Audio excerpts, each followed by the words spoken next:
Hæ, ég heiti Elín, fyrir það sem veit það ekki. Hæ.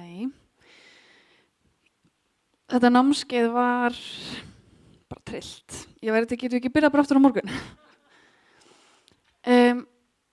Nú er ég búin að fara á þetta áður í skólanum sjálfur í Toronto 2014.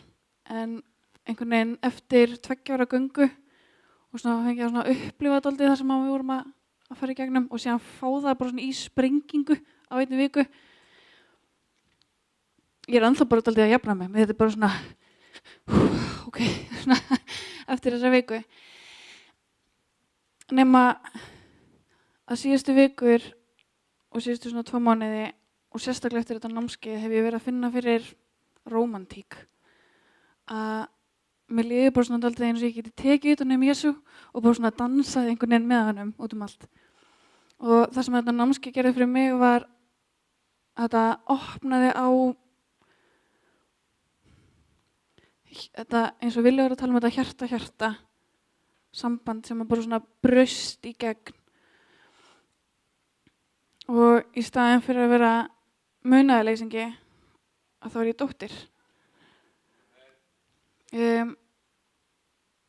Baldur var að okkur sérstaklega við því á mánudeginum að það myndi eitthvað gerast í vikunni.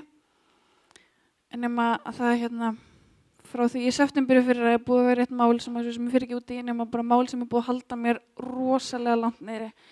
Andlega, líkamlega, fjárhagslega, bara búið að drekkja mér í skömm og byrði. Og á mánudagskvöldið að þá fæ ég símtal frá lögreglunni sem að gera þetta mál enn erfiðara. Og þetta bara svona kom einhvern veginn krassandi yfir mig, bara allt upp á nýtt, ég nennti ekki að díla við þetta. Og var ekki búin að segja foreldri minn, ég var búin að segja pappa mínum aðeins svona örlítið þetta, en ekki nóg til að létta skömmin af mér. Og til að bæta ofan á það þá er ég ættleidd í föðulegg, þannig að pappi, blóðfæði minn yfirgaf mig og mamma mín hafnaði mér og vildi mig ekki, af því hún var misnotuð og þannig var ég til. Og svo kemur hann að pappi minn inn og hann einhvern veginn var að taka mömmu mína frá mér og það var alltaf bara svona einhvern veginn klessa, þannig að hann hefur alltaf verið pappi minn en aldrei verið pappi minn einhvern veginn.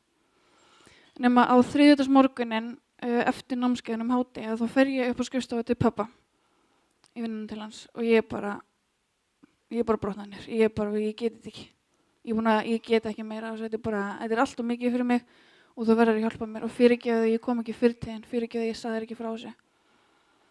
Og það var svo magnað að því að oft er Guð einhvern veginn svona, hann er einhvern veginn ekki sjáanlegur. Maður finnur hann og maður heyrir í honum og maður svona sér fótsporin hans, en maður kannski ekki beint ekki fyrir mig, ég kannski sé hann ekki fyrir fram á mig.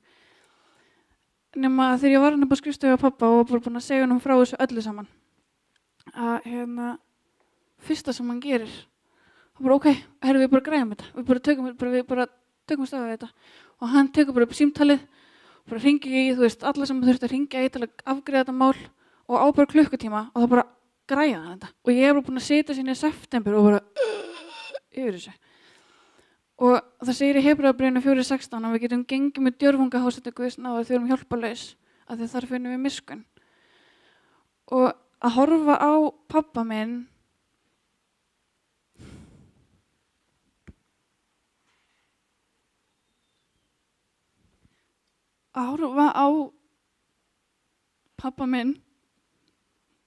segja í símann, einhvern veginn, ég hef alltaf sagt, ég er dóttir Ágústar.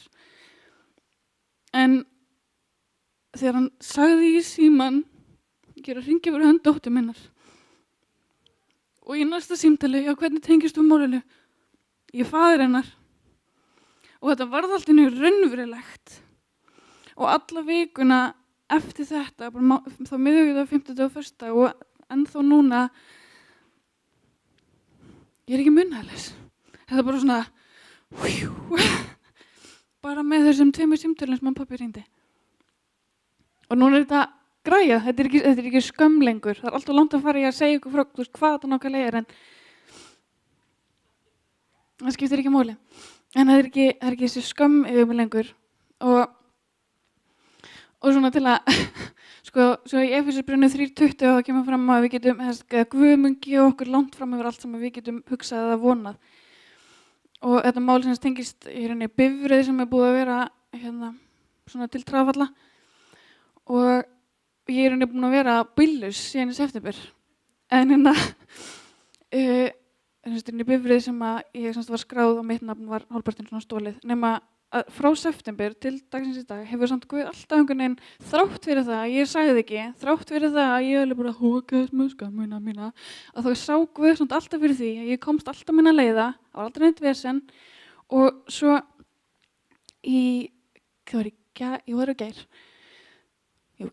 að þá leiti ég út á bílaplan og þá eru 3 bílar sem að ég var með til afnóta. 3. Þú veist að þó að ég er búin að bera þetta ein og sá hann samt fyrir mér, Guð mun alltaf sjá fyrir öllu sem við þurfum og hann veit nákvæmlega hvar á að mæta okkur.